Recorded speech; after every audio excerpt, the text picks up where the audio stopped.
Well, we're here to tell you about the next Zoomutopia, Zoomutopia 5, which is called Why the End of the World is Good News. And the speaker is Matthew Roberts, and everything it says about him on our website is true.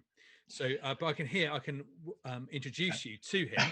In fact, it looks like our shelves are continuous, but we are actually in one of us in Essex and one of us in York.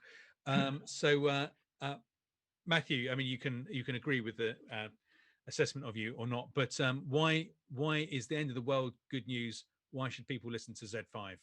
Well, I hope that what I'm going to be talking about next week will be significantly more true than the stuff you put about me on the advert. But I am really excited to be talking about this.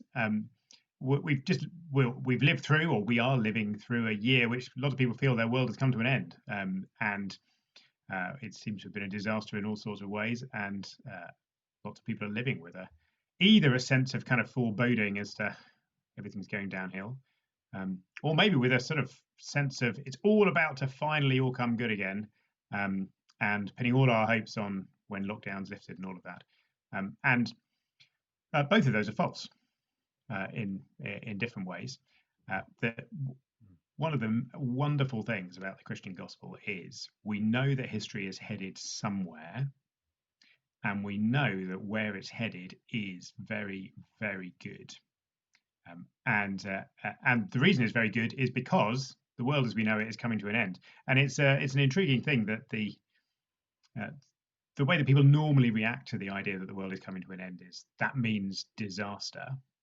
Well, there's a sense in which it will be a disaster, but it'll be a disaster for everything bad, and it will be magnificent for everything good. That's what the book of Revelation is about in some ways.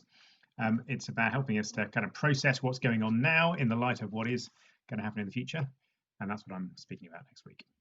That'd be great. So the times are 7 to 8:30 on Tuesday, the 26th of January, and normally we will promote some church planting work. Brief video about that. We also have a connected bookstall, and so between the sort of GRUK team and Matthew, will recommend some books. So in terms of book recommendations, Left Behind series, do you have a favorite? I can't claim to have a favorite Left Behind book, I'm afraid. I can tell you that when I was a kid, I had a comic book version of Late Great Planet Earth, and I read it from cover to cover many times. So Great. I might mention that next week. That's like a dumbed down version of Left Behind. If you don't even understand why the last 30 seconds was funny, you really need to come and hear Matthew explain about why the end of the world is actually good news and not like a Nicolas Cage film. I'm